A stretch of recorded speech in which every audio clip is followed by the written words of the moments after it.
have taken a look at the plugins section of the new Vue documentation. And now let's jump into the built-in components chapter. Let's take a look at the transition, and wow, that's way longer than I expected, honestly. Let's go through it. Transition. Vue offers two built-in components that can help work with transitions and animations in response to changing state. We have the transition for applying animations when an element or component is entering and leaving the DOM. This is covered on this page. And then we have the transition group for applying animations when an element or component is inserted into, removed from, or moved with a v-for list. Alright. Aside from these two components, we can also apply animations in Vue using other techniques, such as toggling CSS classes or state-driven animations via style bindings. These additional techniques are covered in the Animation Techniques chapter. The transition component. Transition is a built-in component, which means it is available in any components template without having to register it.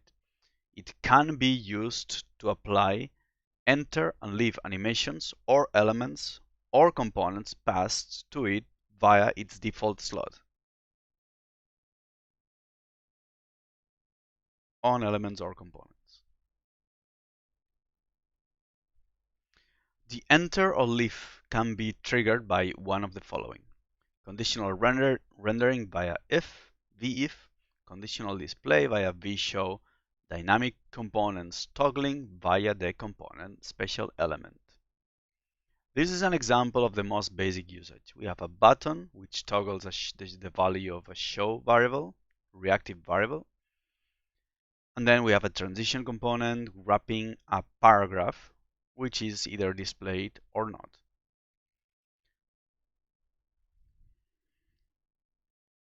And then there are some classes which are explained later. vEnter active, vLeave active, vEnter from, and vLeave to. These two set a transition property to opacity 0.5 seconds, and this is just some plain CSS, which means that the opacity property is transitioned. The transition takes 0.5 seconds, and this is a, well, let's say a way or how the transition is applied in terms of how fast it happens. If it's faster at the beginning than at the end, if it's faster at the end than in the beginning, and so on. Then we have this two which has set the opacity to 0. And then this is the actual transition happening. We click here, and then we see this thing transitioning to 0 opacity. Then if we look at it in the playground, we see the same we have seen before. The CSS in the style property or tags, template, and the script setup with this show property. Nothing special here. And we have this transition component wrapping our paragraph. And the same as we have seen before is here. So transition only supports a single element or component as its slot content. If the content is a component, the component must also have only one single root element. Okay. All right. When an element in a transition component is inserted or removed, this is what happens. Vue will automatically sniff whether the target element has CSS transitions or animations applied. If it does, a number of CSS transition classes will be added, removed at appropriate timings. If there are listeners for JavaScript hooks, these hooks will be called at appropriate timings.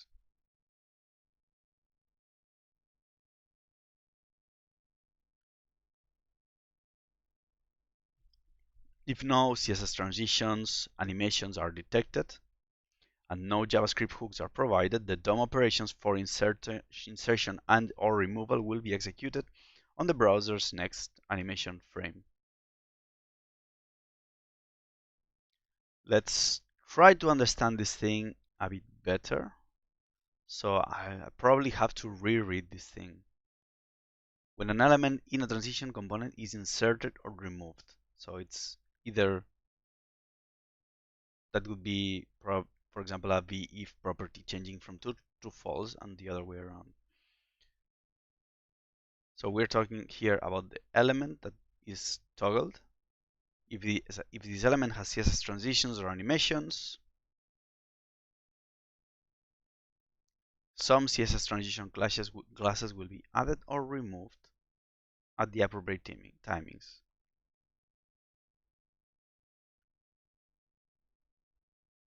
There, it also talks about some JavaScript hooks,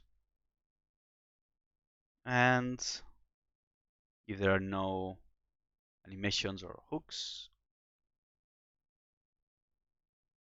insertion and or removal will be done at the next animations frame. Okay, so basically, if there are no transitions or animations or JavaScript hooks, then the insertion or removal, it's just gonna simply happen without any kind of animation, I think. It's just gonna happen in the next animation frame. Then we have CSS-based transitions. Okay, this would be the point one we have seen earlier. Transition classes.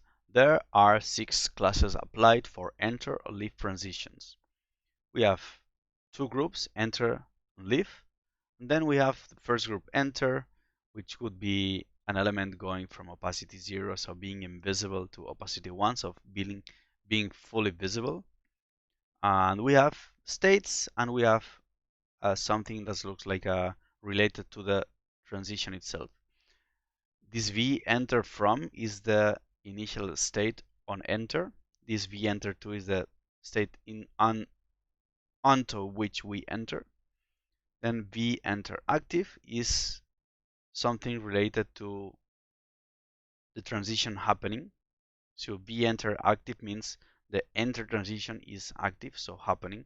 And on leave we have, well, the case where the element fully visible goes invisible. We have vleave from, vleave to, and vleave active, pretty much similar to enter. Venter from, starting state from for enter, added before the element is inserted, removed one frame after the element is inserted.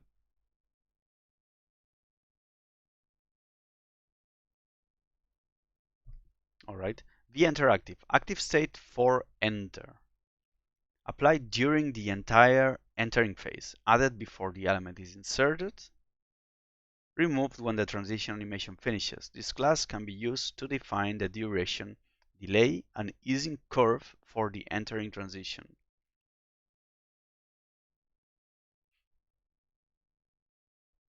vEnter 2, ending state of enter, added one frame after the element is inserted. At the same time, vEnter from is removed when the transition animation finishes.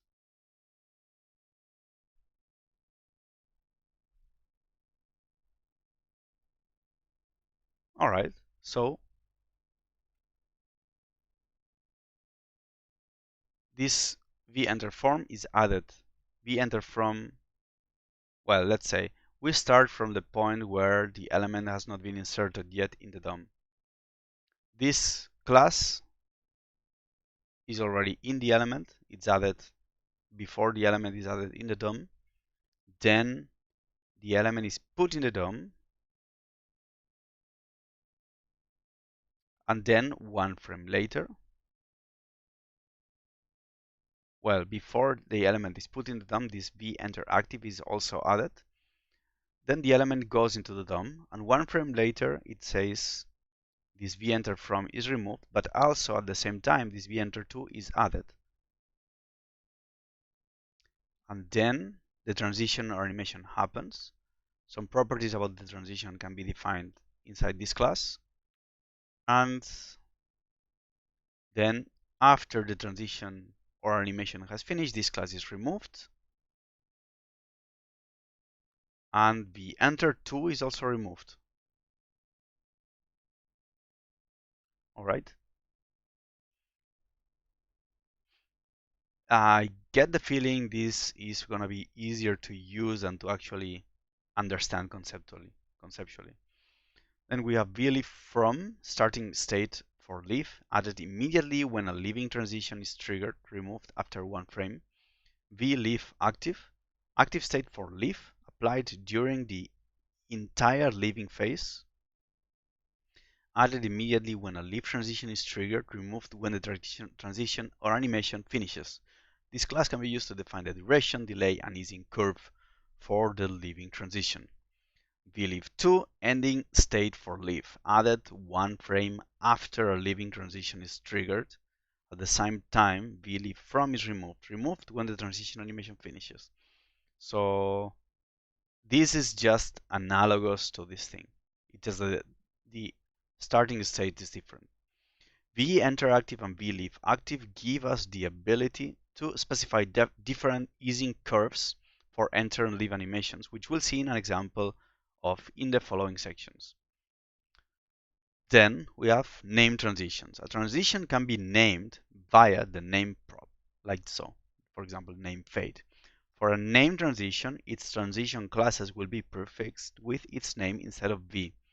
For example, the applied class for the above transition will be fadeEnterActive instead of vEnterActive. The CSS for the fade transition should look like this. We have the fade enter, fade leave, fade enter to the front, and so on. Let's take a look at it deeper. Let's take a look at this more deeply now. All right. We have our transition class and our opacity, style, not class, styles. And then let's take a look at the classes, because we have here fadeEnterActive and fadeLeafActive, and that defines how the transition happens. So we have a symmetric transition. The same transition happens when the on enter and on leave. Then we have fadeEnterFrom and fadeLeaf2. This is from which state we are when the element is inserted, and in which state we end up after element is removed, which is in this case opacity 0. That makes sense. And fadeEnter2 and fadeLeafFrom would be opacity 1, but that's the default. At least I imagine that's the case. CSS transitions. Transition is most commonly used in combination with native CSS transitions, as seen in the basic example above. And native CSS transitions are, well, this basically. The transition CSS property is a shorthand that allows us to specify multiple aspects of a transition, including properties that should be animated, duration of the transition, and easing curves. Here is a more advanced example that transitions multiple properties with different durations and easing curves for enter and leave. We have a transition with a name slide fade with a paragraph inside. And then the slide fade interactive, slide fade being the name of the transition. The enter active, which is the transition happening on enter, is all transitions and all styles animated, all styles that change and can be transitioned our transition. It lasts 0.3 seconds and it's is out. And then the leave transition is all also 0.8 seconds. That's different. And then some cubic Bezier, whatever that is. It's not important now. Then we have the enter from, so initial state, and leave to, so the ending state. And there is a transform property, which translates in the x-axis, and an opacity change, basically 0. So this thing is gonna move. I don't remember the direction of the axis, if it's positive or negative, what's the direction. But it's basically when I click here, it's gonna move to one side and disappear, and it's gonna take 0.8 seconds. And when I toggle it again to show it again, it's gonna take 0.3 seconds, but it's gonna do a similar animation. So this is going out or leaving, and this is entering, which is faster. That's pretty straightforward, honestly. CSS Animations. Native CSS animations are applied in the same way as CSS transitions, with the difference being that the class's enter from is not removed immediately after the element is inserted, but on an animation end event. For most CSS animations, we can simply declare them under the enter active and leave active classes. Here's an example.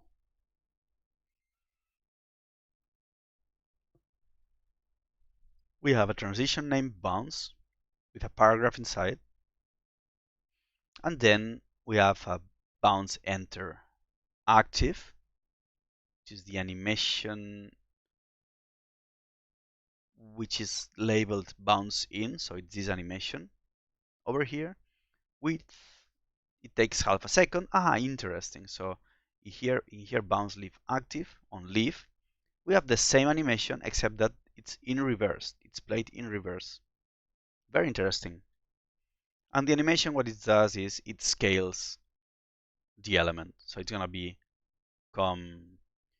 become larger. It's gonna bounce. It's gonna become. So here it starts from side 0.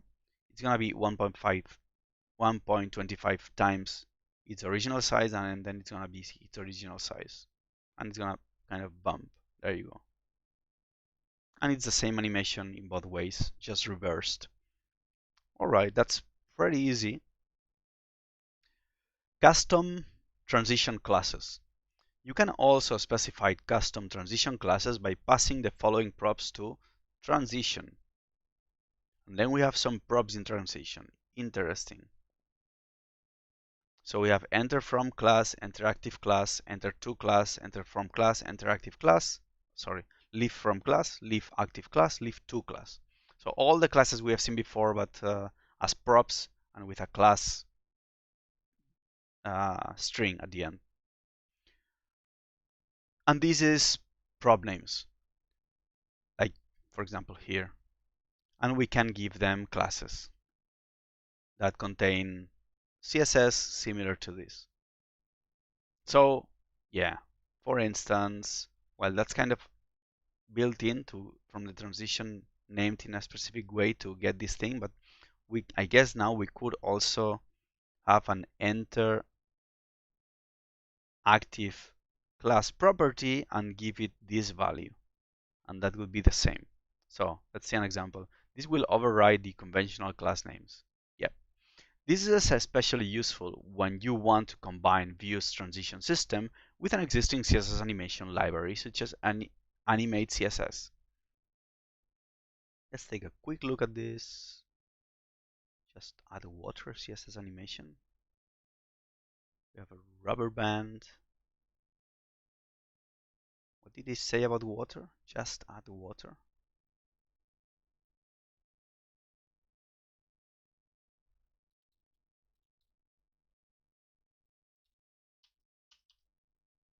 Just add water.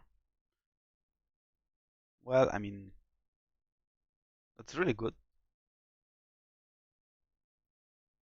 I love this thing. I love this thing. Oh, I love this animation. Look at this. Nice. All right. So assuming animate CSS is included on the page, we can have name, the name of the transition, and we have enter active class, enter leave active class, and we just apparently give some animate CSS classes. And then this is gonna look cool. Hey, what happened there? Wow, what? Hmm.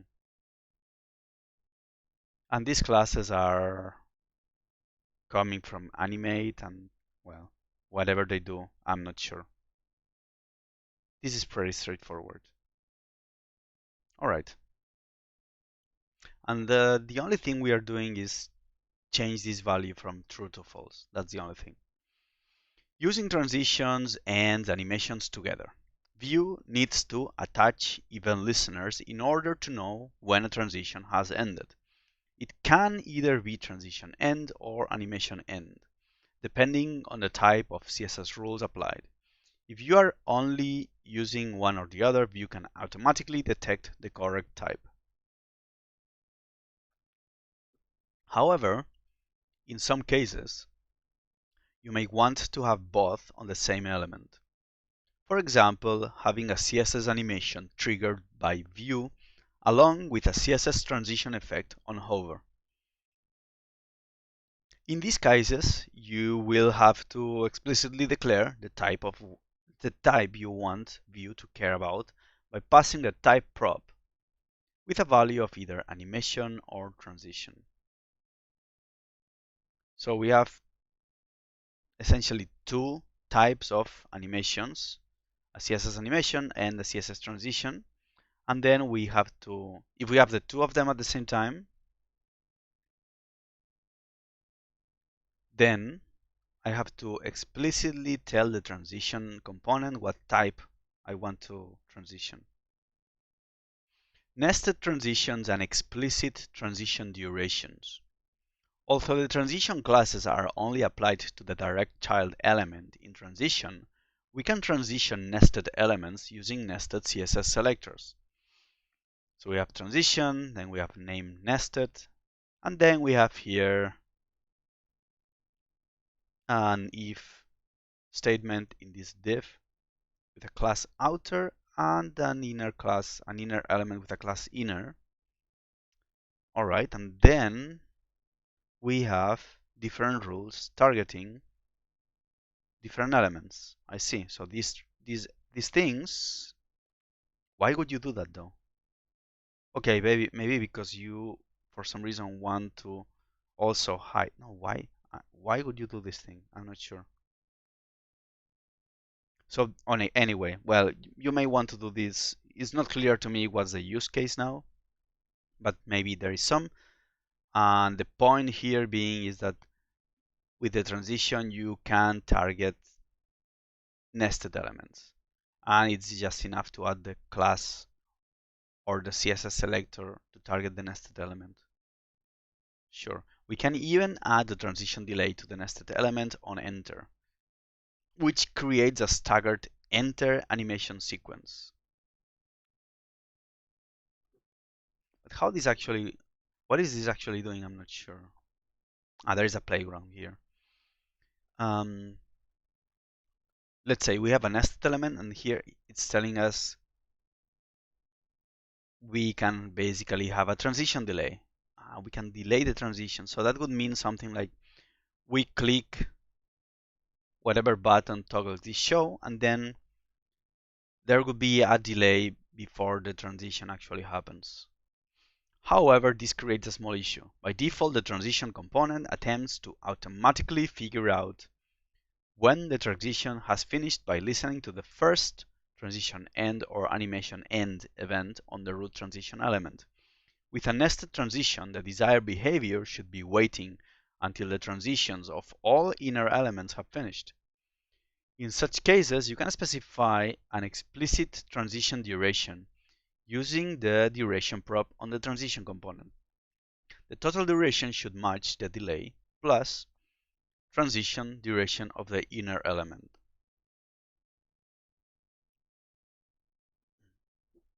So if there are nested elements, yes, if there are nested elements and, well, let's say this use case, there is a transition here in this happening in this element in the direct route because it has a visual. But there also we are also adding a transition to the nested element because of these classes.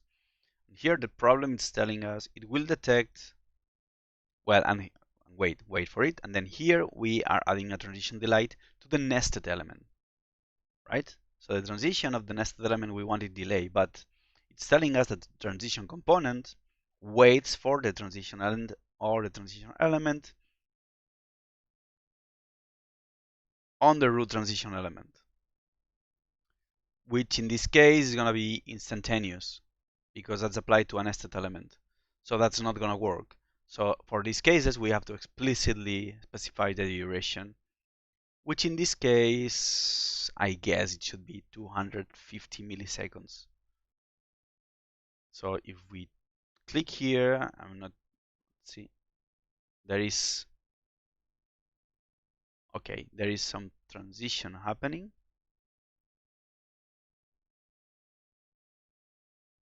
I see. So we click here, then I think after 250 milliseconds, the inner element vanishes because it has this transition and it moves to the right. And then after 550 milliseconds, the actual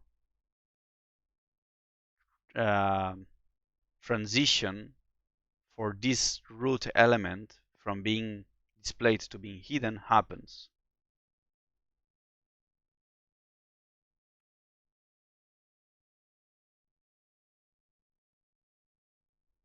It moves downwards. I need to take a look at what is happening here. So let's look at the, well, the script setup just has a show reactive property, and then the template has a button which toggles the show, and then it has a transition with duration of 550 milliseconds and the name nested. And then inside we have a v show with a class outer and a nested element with a class inner. That's the same, all right.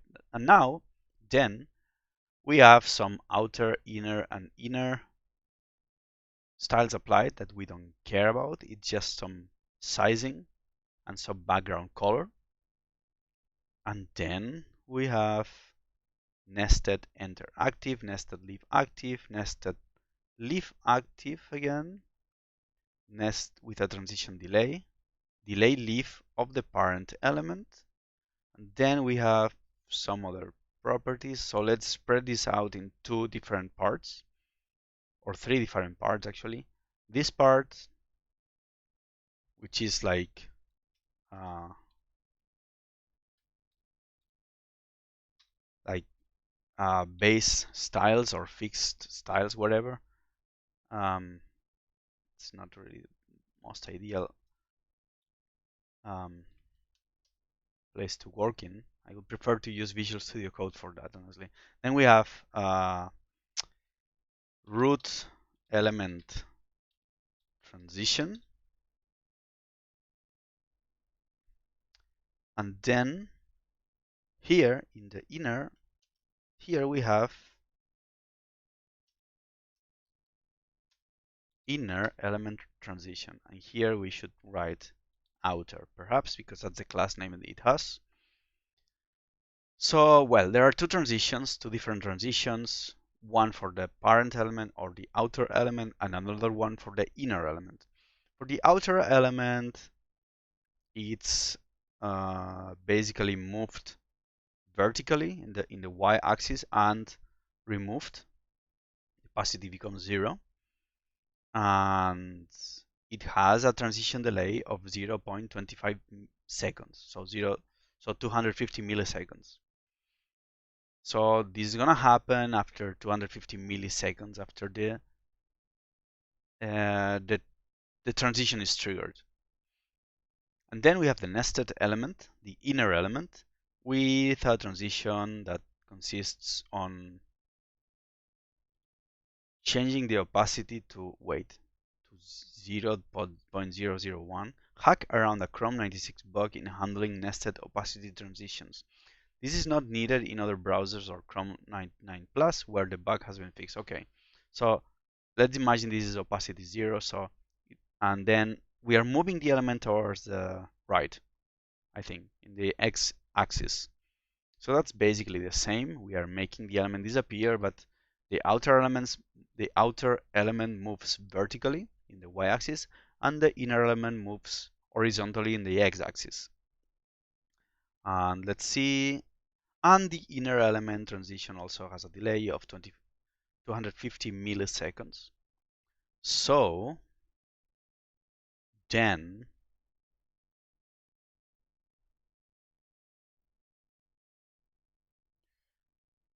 the transition element component has an explicit duration of 550 milliseconds, which is 250 times 2 plus 50 milliseconds.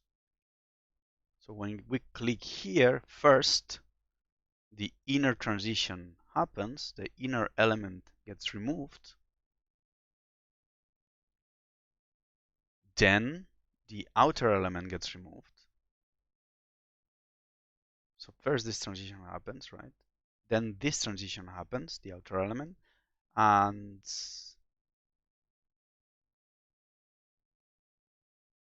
after 550 milliseconds, the transition is finished.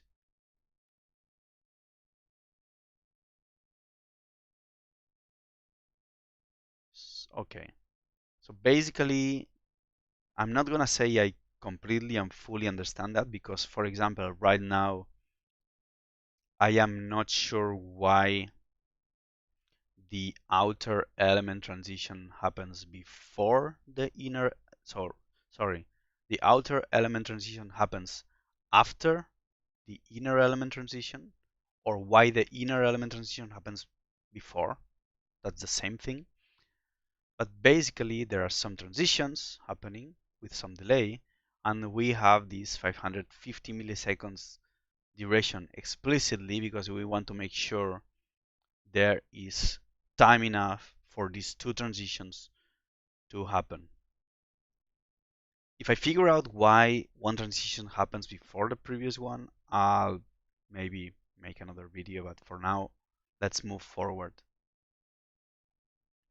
If necessary, you can also specify separate values for enter and leave durations using an object. Like this. Pretty straightforward. So let's actually try to see what happens here. We have a reactive prop. Enter is gonna be 550. Let's play around with this a little bit actually. Enter 550, leave. It's gonna be 880. Why not? Then let's see. We have this, and with this, let's make it a bit like 2 seconds on leave.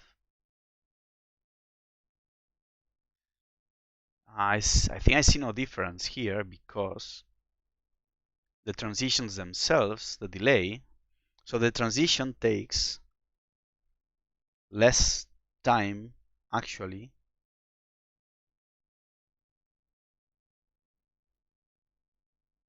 Oh my god, I get it. I think I get it. So this is toggling view using this transition component is doing some magic with its slot content around this class being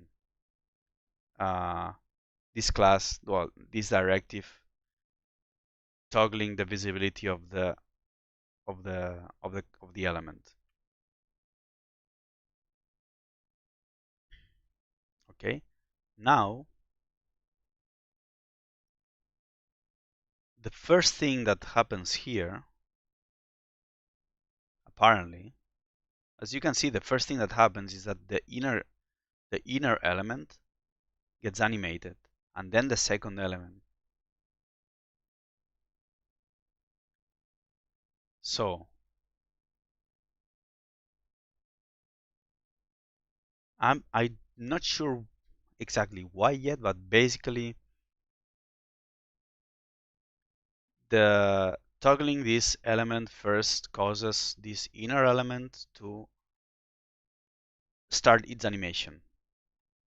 There is a 0.25 second delay, so after that time is gone, the animation of the inner element begins, and this animation takes 0.3 seconds.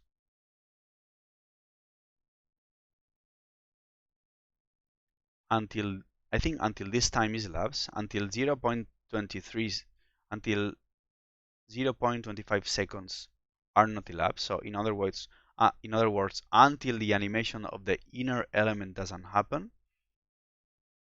the animation of the outer element doesn't begin to happen. So first of all, at time 0, this counter for this transition begins. After 0.25 seconds, the inner element begins to transition, a transition that lasts 0.3 seconds, but also at the same time, this counter for the outer transition begins. And so, after another 0.25 seconds, the outer element transition begins and lasts 0.3 seconds also. Which means that after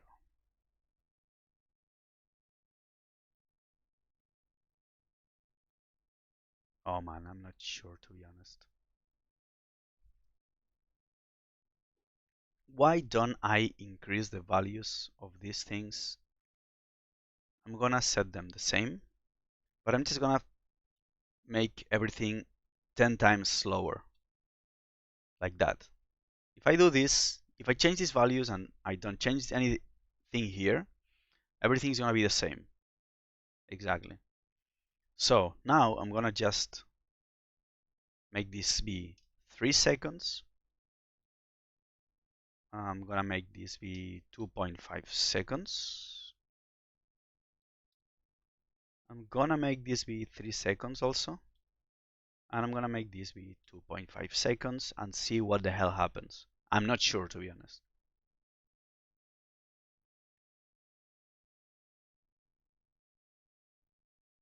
So first, this element shows up and this element shows up. I don't know why the order. So 1, 2. Oh, it's instantaneous. Wait, what happened here? Why did it start instantaneously? 1, 2, okay. There is a delay there of 2.5 seconds, right? And I think after 2.5 seconds again, the inner element begins to appear. Let's make this 1 second, the delays. Let's make the second delay 2 seconds. Let's make the animation of the inner element be 5 seconds and the animation of the outer element be 5 seconds also. All right, let's click here and see what happens. So 1, 2, 3.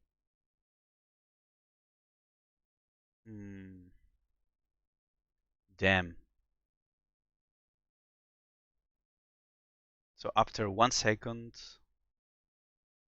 okay, let me try to experiment with that on my own, because otherwise this video will get really long. And I'm really not understanding that. I'll experiment on my own. So, performance considerations. You may notice that the animations shown above are mostly using properties like transform and opacity. These properties are efficient to animate because they do not affect the document layout during the animation, so they do not trigger expensive CSS layout calculation on every animation frame, and most modern browsers can leverage GPU hardware acceleration when animating transform. In comparison, properties like height or margin will trigger CSS layout, so they are much more expensive to animate, and should be used with caution. We can check resources like CSS Triggers to see which properties will trigger layout if we animate them. Okay, let's take a look. So this Blink Gecko WebKit change from default, align content, layout, pane, and composite. So if we go to, for example, opacity, this thing does not trigger layout, triggers paint, and triggers compositing in Blink. So that's not trigger layout. The good things are the ones that have the little bar down, the ones that don't trigger layout. So for example, this, wait, layout, no, exactly. The ones that don't have the purple bar on top are good. If they have the purple bar on top, they are expensive. So opacity doesn't have it in these things. Wait, it has it in some cases, but not in others. It has it in Blink, so it has it in WebKit, and I think in Edge HTML, but not in Blink or Gecko, which I don't know what they are, to be honest. They are kind of CSS processors or something like that, I think. All right. So JavaScript hooks. You can hook into the transition process with JavaScript by listening to events on the transition component. So we have our transition, and then we have all our hooks: before enter, enter, after enter, enter, cancel, before leave, leave, after leave, leave, canceled. And then we have an explanation of what each of those does. On before enter, call before the element is inserted into the DOM. Use this to set the enter from state of the element. All right. So here we can do more complex things, right? Or it's kind of, this seems to be a bit more explicit. Called, and then on enter, called one frame after the element is inserted. Use this to start the entering animation. And then it takes an element and done. This took all the element. This also takes done. Call the done callback to indicate transition end, optional if used in combination with CSS. Then we have on after enter and on enter cancel, called when enter animation has finished. Then we have on before leave, called before the leave hook. Most of the time you should just use the leave hook. Then on leave, called when the leave transition starts. Use this to start the leaving animation. And then we can call done to indicate the transition end. And is optional if used in combination with CSS. So most of the time call on leave, not on before leave.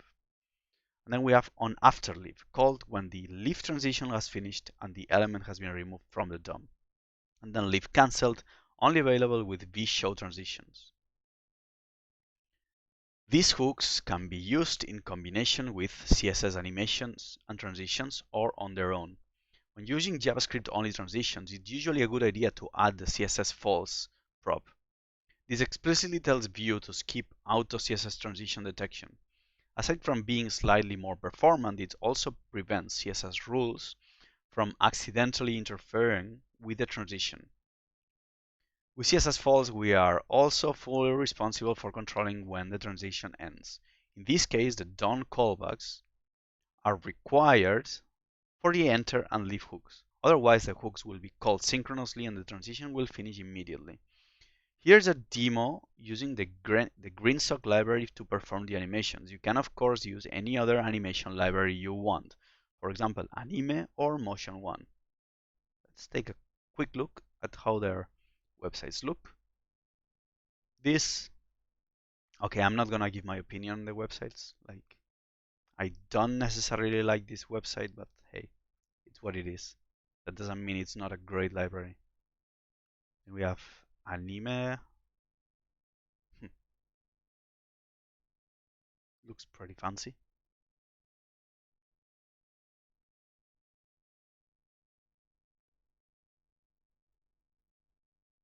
Damn, this is really cool.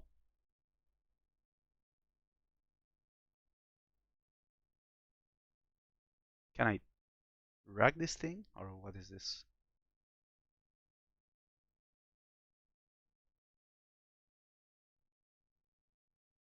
Okay.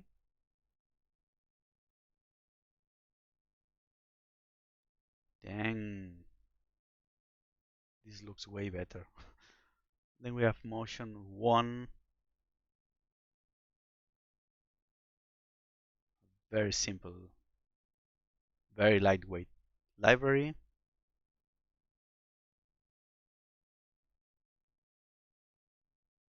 All right, this looks pretty cool also. Let's, okay, then we have this toggle done with a green sock library, and let's see how it looks. We have a bunch of things in our script setup. Long story short, we have our hooks, we have our animation happening, then we have the transition. On before enter, we run this function, then we have our hooks, and then CSS false. And then we have a class inside, div with a class jsub box, which has some styles here. Sure, okay. And then we probably have, wait, on before enter, on enter, we have the L and the done. And then, okay, our green sock tool function somehow calls this done function on a complete hook. All right. Reusable transitions. Transitions can be reused through Vue's component system. To create a reusable transition, we can create a component that grabs the transition component and passes down the slot content. So we have our transition component, our custom transition component, then we have our transition, and then we just have a slot. Easy peasy. And here we define the transition. That's really cool, because that means that if we want a transition, we only want to write it once. Now my transition can be imported and used just like the built-in version, like so. If show, that's really cool. Transition on appear. If you also want to apply a transition on the initial render of a node, you can add the appear attribute. All right. Transition between elements. In addition to toggling an element with vif, vshow, we can also transition between two elements using vif, velse, velsif.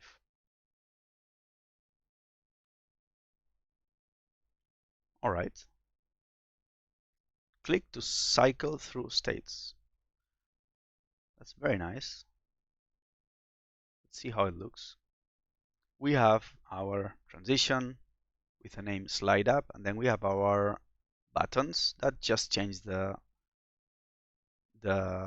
value of doc state, and they are either displayed or not. And then we have our slide up transition, which transitions all properties. The change transition is opacity, and on enter it goes up, and on leave it goes, wait, on enter, yeah, wait, on enter, slide up, enter from, and leave to. This is the initial state before showing up, which is opacity 0, and transform like it's down here. And then this is the final state after leaving, which is the final state is opacity 0 and it's up here. So it goes from top, then it stays here, and when we click it on, it leaves and then it goes up. Yeah, and the thing just applies to this. Okay, perfect. So it can be applied not only to one element with a vshow, with a vif equal show, which is either toggled on or off, but we can also add have multiple elements, and the same transition is applied to all of them.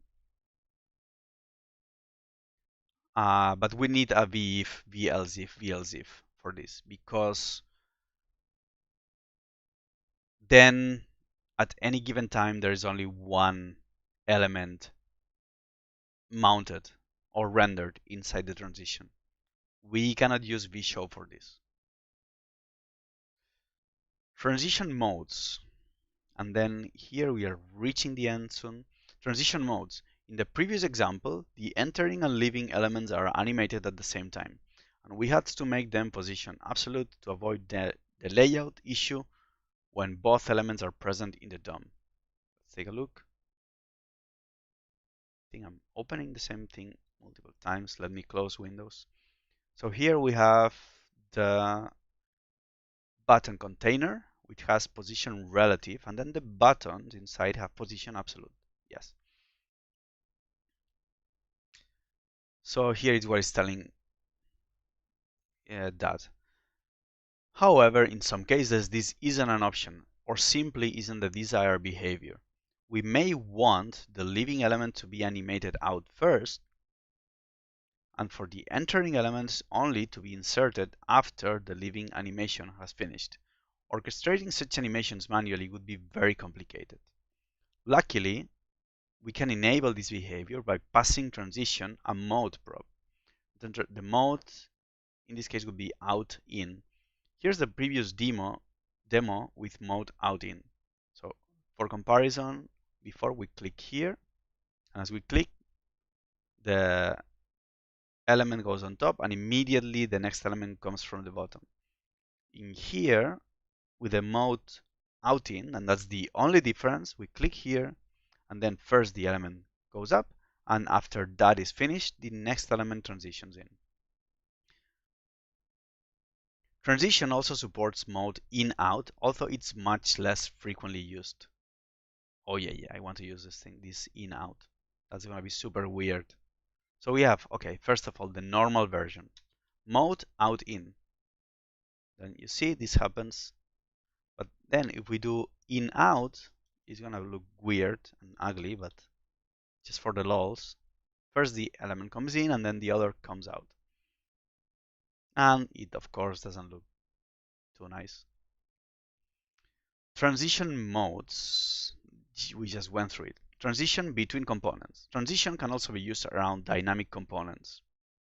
So we have our transition with name fade, mode in, out in, and a component which is dynamically named or defined.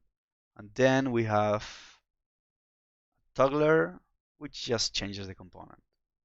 Just to look at how it's doing this thing, component I is just this, component B just this, and then we have a toggler, which is nothing special, just the component changing when we change the active component. And the rest is pretty much what we have seen before. Nothing special here. I mean, it's very cool, but there's nothing too complicated here that we haven't seen before. Dynamic transitions. Transitions props like name can also be dynamic. Be dynamic. It allows us to dynamically apply different transitions based on state change. So we have a transition with a name, which is a dynamic value with a transition name. This can be useful when you have defined CSS transitions animations using views transition class conventions and want to switch between them. You can also apply different behavior in JavaScript transition hooks based on the current state of your component. Finally, the ultimate way of creating dynamic transitions is through reusable transition components that accept props to change the nature of the transitions to be used. It may sound cheesy, but the only limit really is your imagination. The ultimate way of creating dynamic transitions is through reusable transition components. Wait, what happened here? Reusable transition. Yes, sure, this. We encapsulate the transition logic inside a component and then we just use the component. Sure. I wonder what happens if we begin nesting transition components like crazy. Well, anyway. That's it for the transitions. Next, we're gonna go to the transition group, but first, a break.